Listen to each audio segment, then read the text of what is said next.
You know, generally most couples like to give relationship advice. They like to share what works and doesn't work for their relationship and maybe help someone out along the way. For a second, I thought he goes in the vomit, comes back, and touches her foot. That is pretty sexy, though. We're going to dig into some of the internet's best relationship advice couples have ever received. Stephanie, how you doing today? I am doing great. You know what's one of the most relationship advice, like the most common relationship advice I've ever heard is don't go to bed angry. Or like happy wife, happy life. Yeah, I've heard that one a lot. You know? And then they also tried to like generalize it and be like happy spouse, happy house or something like that. so that it's not just the wife. Ooh. I have another one. The way to his heart is through his stomach. Oh, isn't it so sweet? Why not her stomach? But I hope. Well, I mean, if you feed me, I'd be the happiest wife ever. Like, if you brought me breakfast, I don't have breakfast. I mean, if you brought me a meal in everyone bed, everyone be loves happy? food. Everyone loves food, so I know. of course that's gonna help I know. out. Wow. Well, so we stumbled across this article, and we thought, what an interesting title. I sounded so cartoony. What an interesting title. What an interesting title. So we thought, let's see what the greatest relationship advice these 20 people have received. Yeah. So, my mom, who has been with my father for 47 years, once said to me, I'm not always in love with your father, but I always love him. And I'm always surprised when I fall back in love with him. I've been with my husband for 12 years. Because of my mother's advice, I don't panic when we're going through a rough time. I look forward to falling in love with my husband again. And that moment is usually not sexy. Like when one of our kids vomits in the middle of the night and he gets up to help me clean it up. Then touches my foot with his foot. Wait, what? Oh. For a second, I thought he goes in the vomit, comes back, and touches her foot. That is pretty sexy, though. She said it wasn't sexy. Oh, my bad on that. Oh my god. Reading comprehension is key, folks. Do your AR reading, kids. Oh, my bad. Well, that's love. Let's go with that. There we go. That's love. Yeah, this is actually pretty cool though. This is a cool story. I don't know. It says that you don't always have to be 100% on. You know, you're gonna have off days, and you know it's gonna be difficult. And just because you don't necessarily feel like you love this person, you still do. So there's something I remember initially in our relationship when we would have little disagreements, and I'd be like, do you still love me? And you would say, I love you, I just don't like you right now. Yep. I want some Which is space. fine. You may not like the person for a little bit, but you know that you love the person, and that's a choice, right? Right. I like this advice. It's realistic. You will not 100% every day like this person. Mm-hmm. They will annoy you. You will have off days. You can be moody, upset, angry, and they just might push you over the edge. But you still love them. That's not a reason for you to kind of be like, I'm done. Yep. We fought this one time over chocolate cake and we're done. Oh. Mm-hmm. Yeah, because you like to push me over the edge, but I still love you. So even though I don't like Liar. you, even right now, Liar. I don't really like you that much, but I still love you. Liar. You're such a liar. You love me. You love me and like me 100% of the time.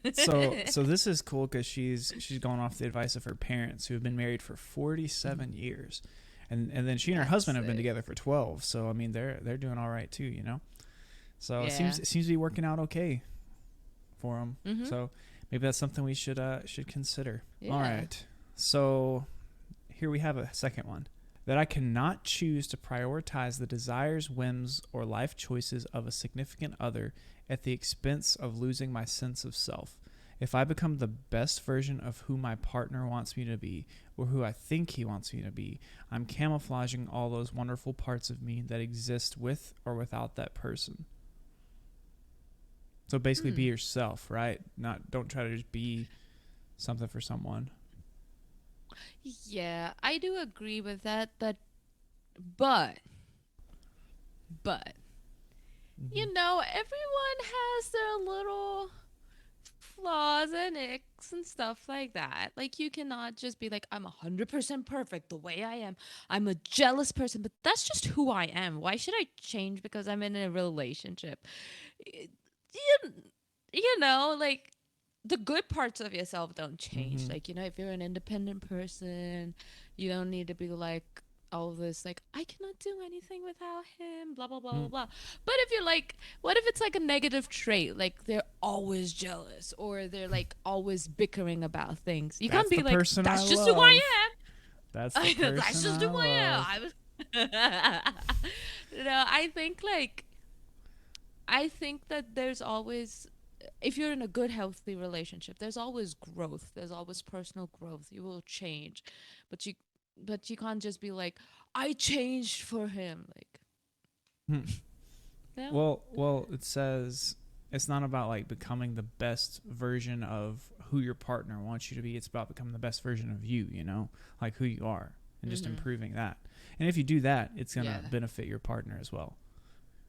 Yeah, I think if you are healthy, then your relationship is healthy, like both emotionally, mentally. You know, you both need to be like that person. You cannot expect that person to always be on top of things, but you not giving back the same. Like, that doesn't work. Okay, when we get married, make sure the person you choose is someone you'd not only want to marry, but also to divorce.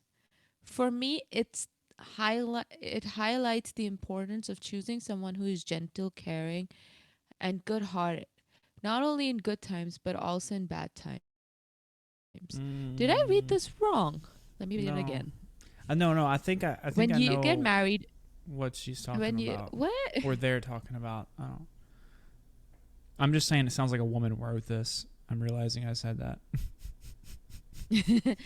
When you get married, make sure the person you choose is someone you'd not only want to marry, but also to divorce. Yes, because divorce tends to bring out the worst in people. So if you find, so basically I think what they're saying is like you find someone who is, I mean, has these attributes, gentle, caring, and good-hearted, someone who's all around a good person. That way, even if things go bad and you get divorced, you know that you can kind of depend on them, you know, to wrap things up, to be a good person and not drag it out, cause a bunch of drama and issues with the kids and stuff, you know. You can maybe be a co-parent, you know, if things went south. Yeah. I think this just comes down to don't think about divorce when you're getting married, right? Don't do that. Instead, just try find a good person, you know? No, I think that, you know, a lot of people jump into marriage so quickly because they're like, oh, we can get divorced if I don't like it. And I think that's such a, how do I say it? Like, a lot of people then kind of fail to try in a marriage. I'm not saying everybody does it, but I'm just saying some people, you know, they get married because, oh, I can get a wedding, da da da da da, not knowing that it's not gonna just be your wedding day at all times. You're gonna have ups and downs, and if you can't deal with it, it's gonna be an issue. And then they're like, "Oh, but we could just get divorced if we don't like each other." It's not a game. You can't just be like, "Quit." Oh, do you want to leave early? Yes. I mean, I think you have the opposite problem where people just aren't getting married because why bother, you know? That's probably the opposite issue more than this one. For me, I think that if you're not willing to 100% commit to, like, you know, good times and bad times, then maybe you're not ready to get married. Right. Go back to the first advice that we read. All right. So how about this one?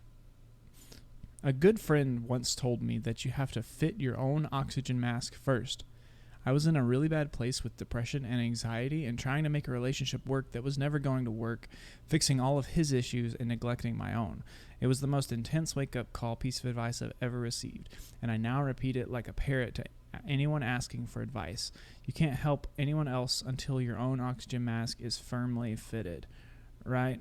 I agree. Also, if you have issues and you try to fix someone else, people are going to think you're a hypocrite. So, because they're going to see those issues. If you're in a relationship with somebody and you have issues, they know you have issues, okay? They can tell. They can see it. They can sense it. So, yeah, let's help each other, right? Yeah. And I also, this goes back to when I said, like, you know, you can't just have one person always being dependent on the other person, because it's going to drain the life out of you. If there's not a give and receive in a relationship, it's going to just drain the life out of you. And it's good advice because it also helps you kind of find the people who are quite toxic. You know, everybody, they could be the best, not, I won't say best person, you know, but like they could have really good qualities, but they could also be very, very toxic. You know, like, oh, you can be like, oh, but he helps his friend out whenever he asks for it. Like, yeah, but he also manipulates you to do things for him. Nobody's perfect, you know. Nobody's perfect, you know. No, but that's what I'm trying to say. Like, if you yourself are not like in a place where like very strong, like in where you are, it's going to be very hard for you to be with someone else, because say that person has no issues, right? That person is whatever, but they would get tired trying to fix you. Like, it's that term of like, oh, he's a fixer upper, like. Yeah, that's weird. That's for a house, not a person. Don't apply that to people. I mean, we're all growing, but geez. Relationships are not 50-50. They're 100-100. You have to give all that you're capable of giving to your partner: love, understanding, forgiveness, acceptance, and expect that in return. So I've heard this one a lot. We've all heard this one a lot. I have a problem with this one, though. 50 plus 50 equals 100. 100 plus 100 equals 200. So that's like your math issues. If we're going on a 0 to 100 scale or a 0 to 200 scale, this is the same thing.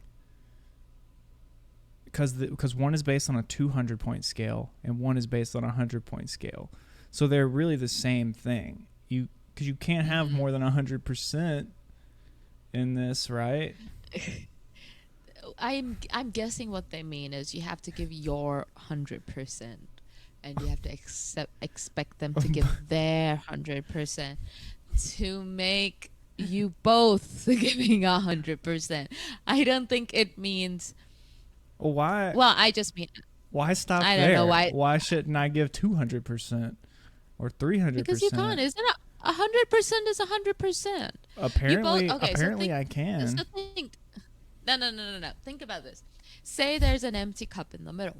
You have a glass full of water and I have a glass full of water. What it's saying is when you pour in that empty cup, don't put like just half of your glass. Put all of your glass in it. But if 100 is the goal, right?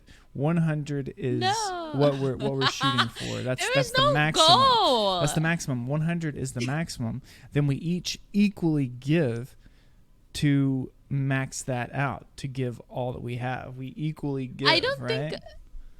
No. It's this. That there is a jug. Where's this jug? I don't see any jugs in this advice.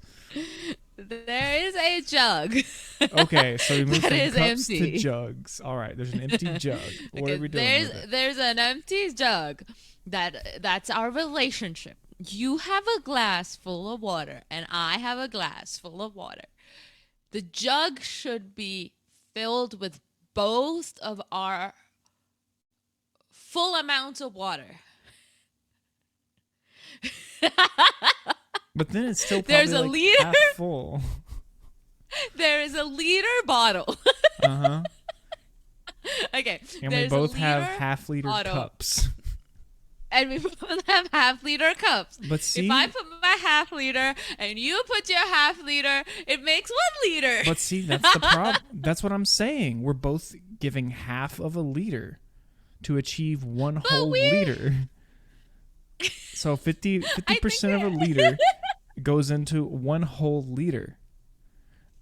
I think we're going way into it. I think what they mean to say is don't do anything half-hearted in your relationship. Make sure that you're giving all that you can, like full attention, full love, full, admiration.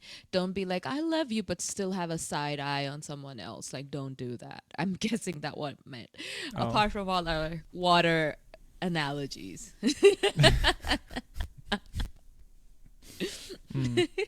Just because someone doesn't love you the way you want to be loved doesn't mean they don't love you.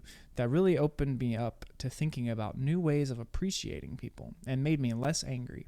I was always expecting people to act how I wanted them to, but that is impossible 90% of the time.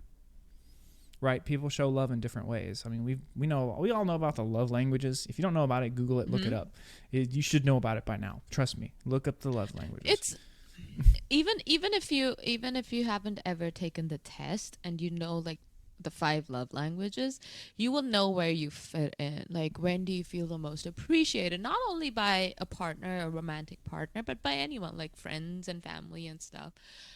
The one thing that Adrian and we both are kind of fortunate that we both have very similar or almost the same love languages. So yeah, it's like a hack. It's like easy. A cheat code in life, Just find someone with the same love ones. Yeah, screen all of your romantic interests first. Make them take that test, and then you'll know. Because thankfully, I found someone who doesn't like the gift giving part of it or receiving or whatever. So whenever I give her a gift, it's just something we can do together or whatever, and so it's perfect. It works out. It's good for both of us. Well, my favorite. Can I tell what my favorite gift from you is? Like, something that I actually cherish. What? It's this engagement ring. That's like a cop-out answer. That's like not even a real answer. No, actually, I'm the real obligated answer to give you that gift by cultural norms. No, honestly, my favorite gift from you has been my Munchlax Pokemon plushie. Yeah, that is true. I see that more than the ring, honestly. I should just given you that. I love that a lot. No, but what I mean to say is that, like you said, like, especially if you're like in a romantic relationship, it's always good to kind of understand how this person receives love and also gives love. And there are different ways, and it's not just, I know people who are like, I just want you to keep saying I love you to me, otherwise how will I know that you love me? Like, maybe words of affirmation is what they actually is their love language, where they want you to kind of, acknowledge how good they're doing, that you love them, that they're pretty, that they're smart, stuff like that. I only have one problem with this advice. That's it. If you look at it, it's like one-sided. It's only like, receiving. Like receiving. Yeah, I was always expecting people to act how I wanted them to, right? But on the other end, the other person has to be able and willing, and they can like give the kind of love that the people are looking for. You have to be like acknowledge that. You have to be aware of that. That if someone really appreciates gift giving, and you don't like giving gifts, well, every now and then you might want to give a gift. You know, it doesn't have to be all Yeah. the time, but when you do it, it's going to be very special. You know, it's going to be something they cherish. So you have to be aware of that. That's the only problem I have with this. It's one-sided. Yeah. Do you want to say what our love languages are? Because that would be nice. English and what's your top two? Hindi. You can't speak Hindi to save your life. No, I like... Except if you're ordering momos. No, I'm all about that quality time and physical touch. Mm-hmm. So we spend a lot of quality time physically touching. Adrian! What? They wanted to know. It's like a that's another cheat code if it's like love languages that can be combined. Adrian, our parents are listening. They know about this. They know about it. We engaged. We're about to get married, bro. Stop. We're gonna be physical. Stop. We could have kids listening to this podcast. Stop. How do they think they got here? There was a lot of quality time physically touching. We'll see if this makes the final cut of the podcast. She may cut it out. I'll see if I make it. Adrian. So I'm gonna listen. So no. here's Adrian's advice. All right, I'm inserting my advice here. Here's 2 hacks to a successful relationship. 1, find someone that has the same love languages as you. Number 2, find someone that has love languages that can be combined, because then it's gonna work. You got it. That's the hack. That's the secret. Get out there, boys. Find them ladies. I'm just gonna put it out there. You don't need to find somebody with the exact same love language. I'm the level. You don't have to. Person here. But if you want a more difficult What relationship, I'm just saying. I'm the sane person is gonna say this. Whoever you get in a relationship with, make sure you find out how they like to receive love and how they like to give love, because they might actually be really affectionate towards you, but because that's not your love language to receive, you just don't think about it. So there's a lot of, Adrian and I, we have over 5 years of experience of being but we've never gotten into problem with this, because both of our love languages is quality time and physical touch, and because there ain't no physical touching happening, there's a lot of quality time happening. Yep, there's a lot of us talking. I can't believe I just said that on the podcast. I'm sorry, Mom. I'm sorry, Mama Doucette. What? What did you say? That was so offensive. We can't hold hands. I'm gonna go. We can't hold hands like this. We're too far away. We have to just talk to each other and talk on podcasts and stuff. We don't talk in real life. We just talk on the podcast. Right. Whenever we're together, we actually just spend all our time on our phones because we don't know how to deal with each other face to face. Yeah. We just text each other and we'll be sitting beside each other. Or we just sleep on FaceTime, which my mom has a picture of me on the couch, FaceTime with you, and you asleep there and me asleep on the couch. So, well, quality time, people. Quality time. Yep, okay. Physical touch, people. Physical touch. I don't see how that's not everybody's love language though. Because that's the good one. PDA. That's the good one though. I don't like PDA. Okay, I'll remember that. You already know that. Yeah, I do know that. We've had a full-blown conversation about how I get. Some people though aren't super into physical touch though. I don't understand them, but some people should stop touching people in public. I mean, not just randomly go around touching people as in touching their significant other. I went to a movie theater and this girl was all over this guy, and it was not the place or time. They're vibing, man. They're just enjoying life. Let them enjoy their lives. In a Doctor Strange movie. Yeah, what better place? And her friend literally had to be like, dude, we're in a movie theater. And I heard because I was sitting right behind them. Yeah, that's what I'm talking about. My people. My people. We're moving on. Number 7. When I got married, everyone told me never go to sleep angry. Well, I found the exact opposite to be true. Sometimes it's really good to step away from a heated conversation and disagreement and, sleep on it. Wake up fresh, renewed, and maybe with a different perspective. Okay. Let me say something here. All right. So whenever we get into an argument and I step away, or you step away, or one of us goes to sleep because we have that split in the middle. Whenever like I wake up or the time passes, you'll be like, I'm sorry for blah blah blah, or how do you feel about XYZ or stuff, and I'm like, I don't care. It's fine. Like, it's okay. Like, I don't care that much. It's not that big of a deal. I will say this, we haven't had like very serious disagreements. Like, we've like snapped at each other because one of us is not really, we like have. not We've to the had point. some pretty serious disagreements. No, when I mean serious, I mean be not honest to the to point the podcast. Be honest to the people. We fight all the time.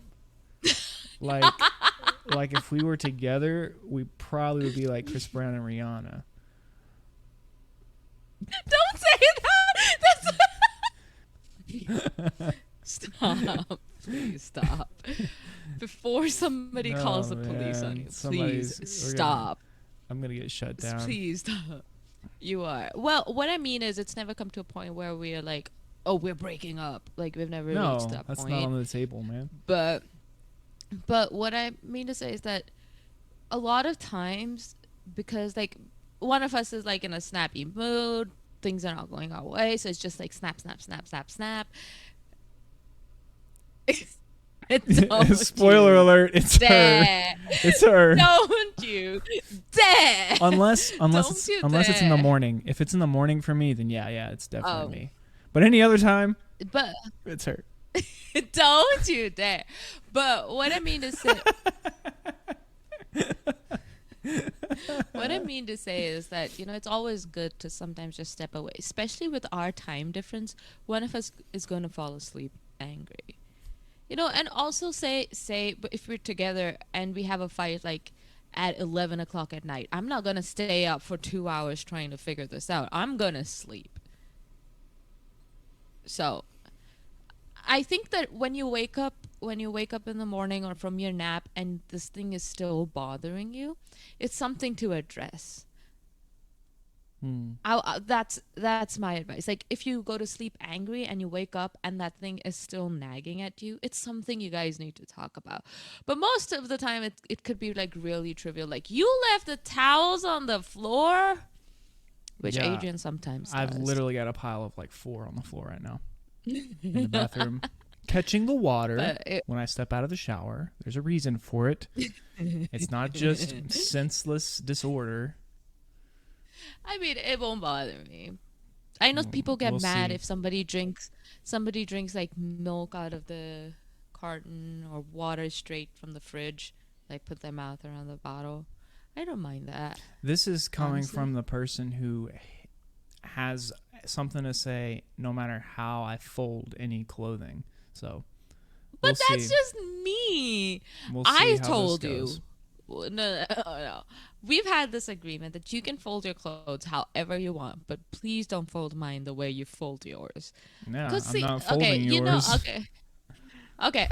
People, I'll tell you this. I like folding my clothes the way, how they fold it in like clothing places, like the shirts. He likes folding it the way children do it. They put one arm over the other arm and then makes a triangle thing. That's the only thing. Why are you dragging my clothing folding skills? You're just dragging me out. That's how my mom taught me. My mom taught me how to fold it like that when I was like 5. Well, I'm sorry. Okay. No, next meme.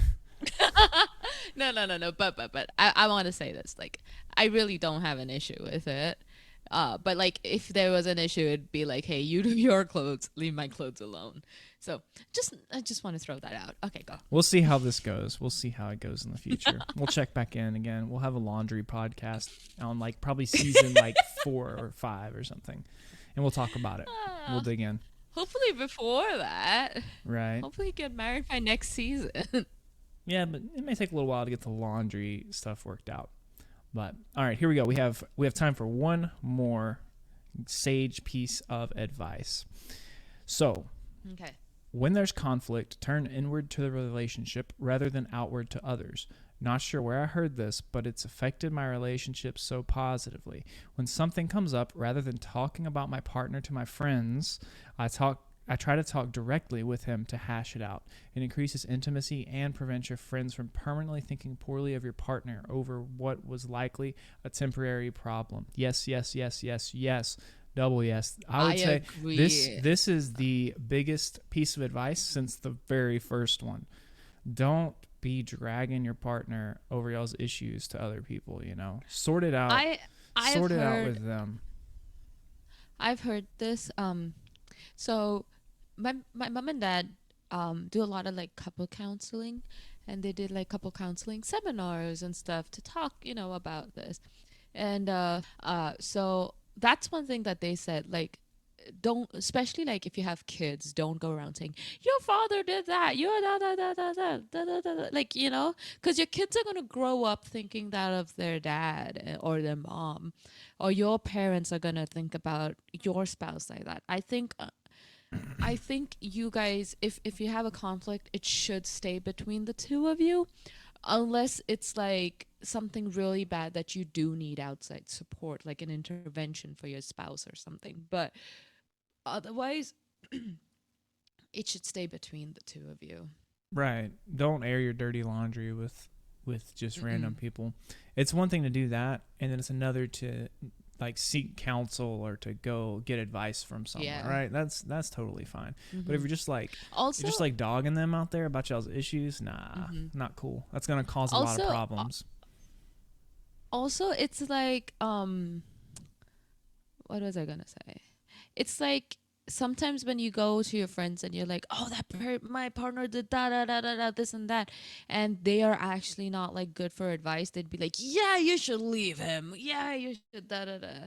It may not be the healthiest advice, it may not be the healthiest environment.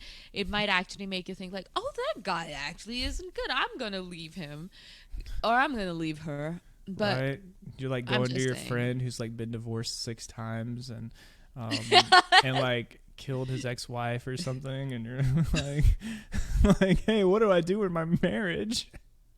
It's like, what? Yeah. Bro, yeah, that was a pretty extreme example. I could see that. Yeah, but also like if you say you and I had issues, I would want both of us to be there when we go to seek advice. I cannot just seek advice by myself, because it could be a very one-sided thing. Like, what if I went and I said, he actually threw a bottle at me and he did da da da da da, and you go, I didn't throw a bottle at her, it slipped from my hand, it fell down, I didn't even aim it at her. It slipped from my hand when I was swinging it around madly trying to beat her with it. What do you mean? I didn't throw that at you. No, what I mean to say is, like, when you go to like for counseling and asking for advice, do it together. If the other person sometimes those stuff, I think people just need like their own. They need to like just get it off their chest a little bit to someone. I think part of it is that, and get advice on their own. Like, what do I do? How do I handle this personally? Because I'm having a difficult time with it.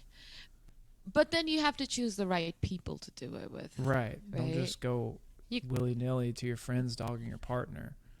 Go to someone who's been married for 47 years. Go to the couple in the first advice. No, you know who you should go to? Go to the internet. They always give sage advice. Oh yeah, Reddit. Reddit is great. Go to Reddit. Well, that's been fun, Steph. I think that's a good spot to leave it, right? Reddit.com has all the answers you could ever need. Perfectly curated. We would like to hear what great advice you have ever gotten, whether you're married, in a relationship, or something you've overheard. It'd be fun to know some great advice that you have gotten. Share it in the comments, or you can DM us on any of our social media channels. We're Adrian and Steff everywhere you look for us. Be sure to like this podcast and rate it highly, maybe even write a review if you'd like, and share it with someone you may like, or somebody who, how about this? Somebody you want to get in a relationship with. Send this over to them. Ooh. Send it to your boo. And if they make it this far in the end, hey, you probably need to hit them up. If somebody sent you this podcast, it means they really like you. Mm-hmm. How about that? Right. Or they just think it's a good podcast. But anyway, we will do this every single week. So check back next week. Thank you so much for listening. Thank you for subscribing and always supporting us. We do appreciate it. We hope you have a very fantastic week ahead. And we'll see you right here once again next week for Talks. Bye.